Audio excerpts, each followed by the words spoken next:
Hey guys, it's Zeon, the realest motherfucker in the Dragon Ball community, and I am back with another Dragon Ball Super review. And this time I'm on episode 28. That is right, episode 28. We are finally past the movie recaps. We're in new content, uncharted territory, if you haven't read the manga. So, it's all original and new from here on out, sorta. So, what does this first episode of this arc begin with? Well, it actually gets the ball rolling pretty quick, which surprised me. No filler, no kind of padding whatsoever. We pick up Goku and Vegeta are back on Whis' planet, or Beer's planet, training under Whis. Champa and Vado show up, you know, Champa being the god of destruction of Universe 6. And, you know, he's hanging out, having dinner with Beers, and next thing you know, they get into a pissing contest over which universe has the best food. Of course, you know, Beers has planet Earth. He's like, yeah, alright, look at this. Yeah, you know, like, here's some ramen. That isn't, like, the only thing they have. They have shit tons of awesome food.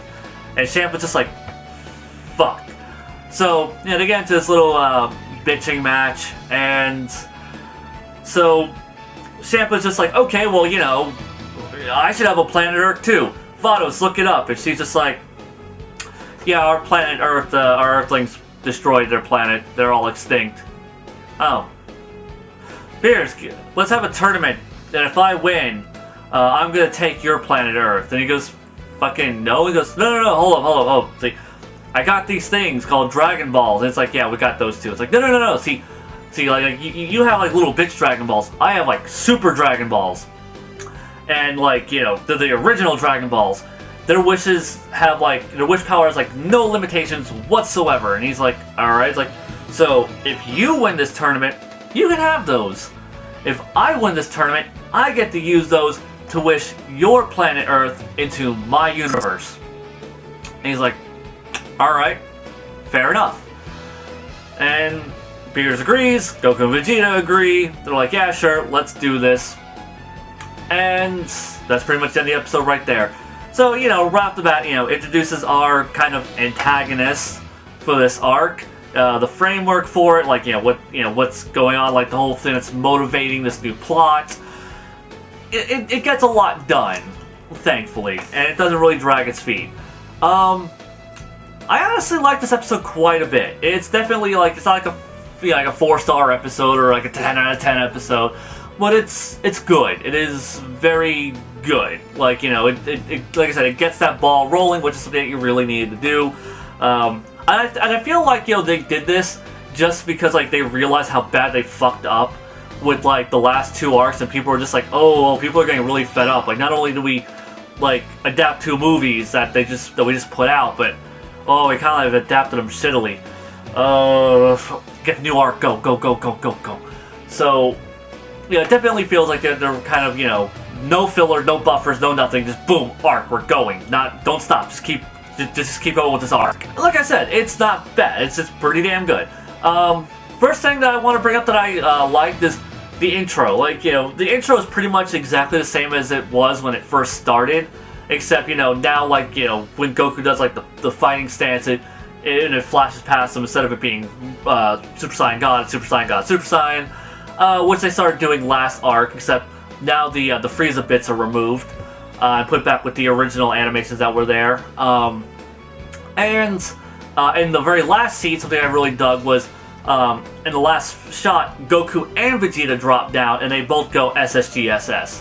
That was a nice little touch. Dug that. I like that they keep updating these Super Saiyan transformations to reflect like what arc they're in. Because, you know, it's not really hard to just add that into the animation. It's, you know, as far as digital animation goes, it's a really pretty much just a drag and drop situation. So it's nice that they took that little effort to do that.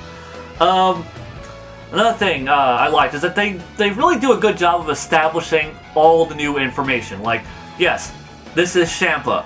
He is Beer's twin brother. He is also a god of destruction, but he is the god of destruction of Universe 6. And then, you know, very shortly after, they established, oh yeah, Universe 6. You guys are in Universe 7.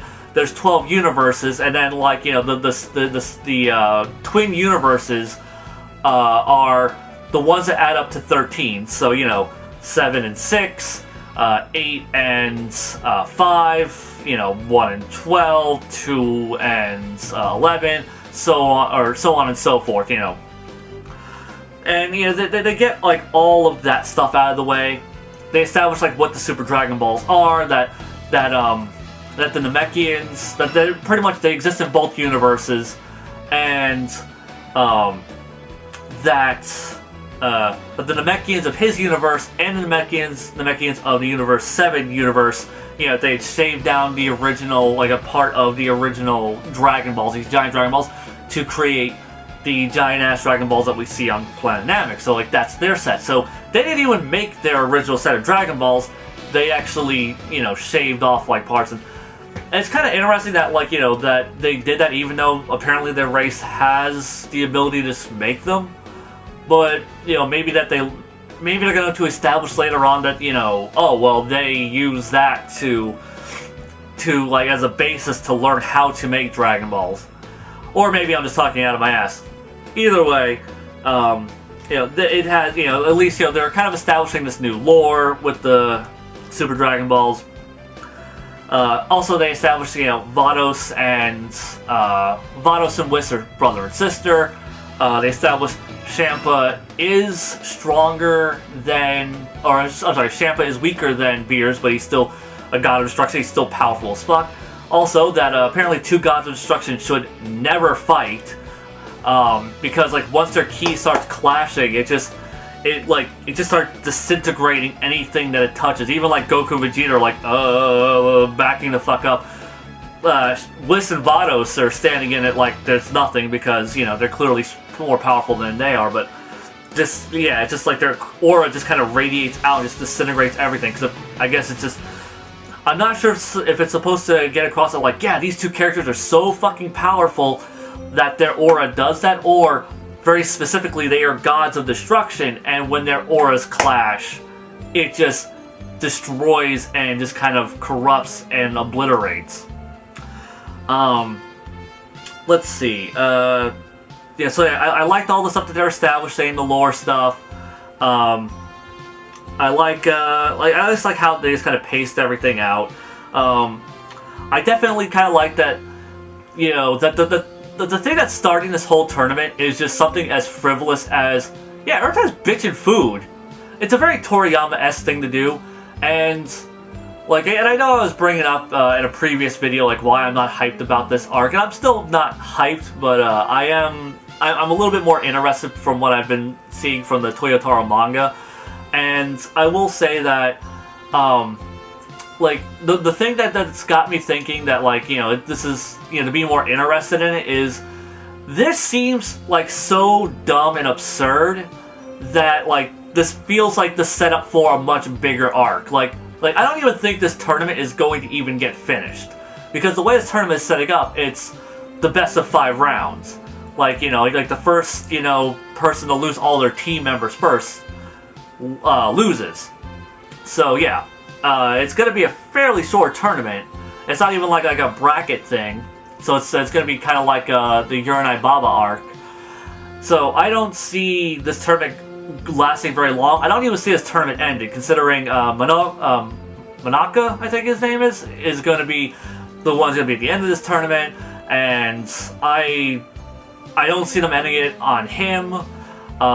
So I don't even think this tournament's going to end. I think something is going to spiral out of control from this arc, and it's going to be the setup for a bigger, more expansive arc.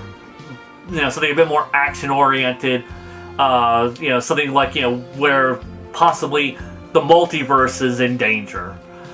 Sort of scenario is what I'm predicting.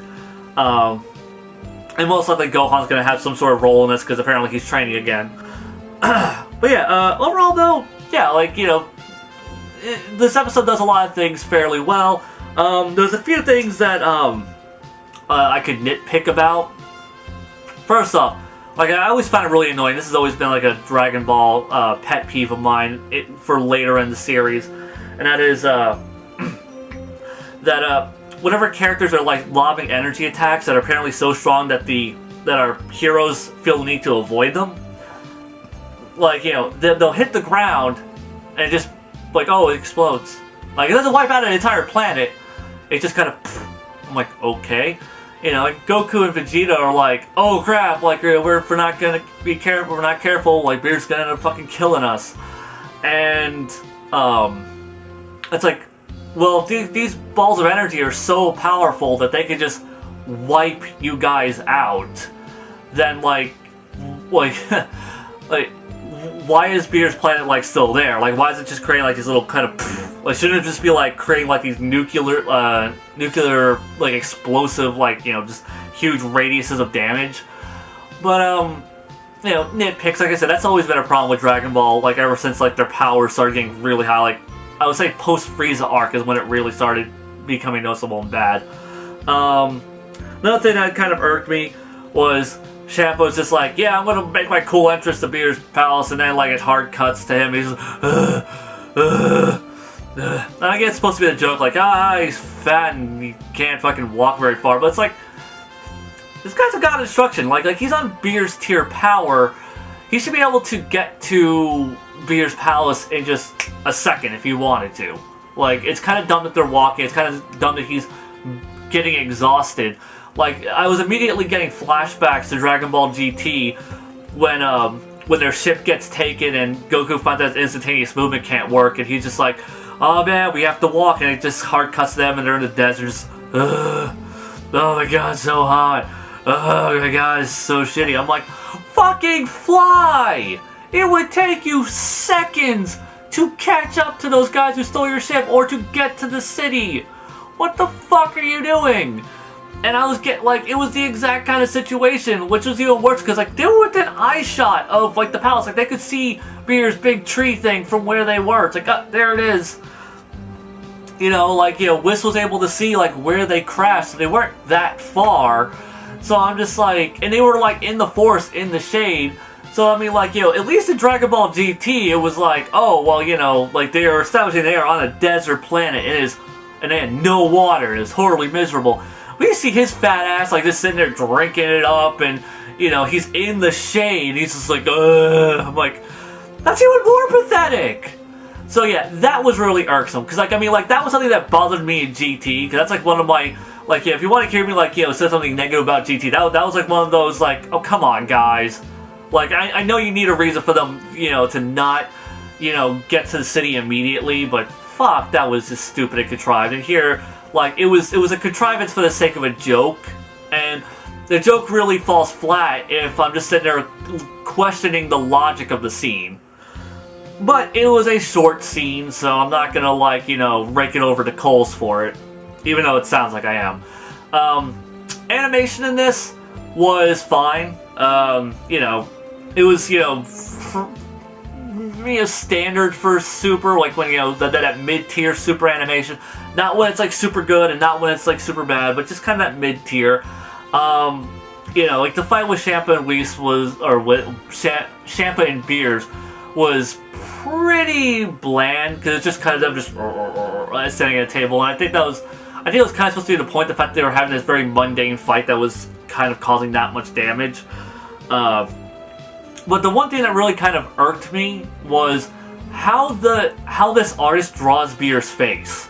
Like, he is off model every time the camera's like showing him from a front view. If you see him from like any other angle, like a side view or a 3/4 view or kind of like a downward angle, he looks fine. You show him from a frontward view, and this guy just, I don't think this guy understands that Beerus has like a cat face, that he has like a cat snout, and that, like, you know, that should be prominent in his features.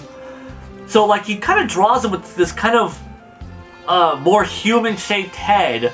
So he kind of looks like a purple bald human with cat ears, or maybe bunny-ish ears, whatever, and like kind of like a cat snout. Like, you know, he looks like his face is very human-shaped, and it looks really weird on him because that's not how he's supposed to look.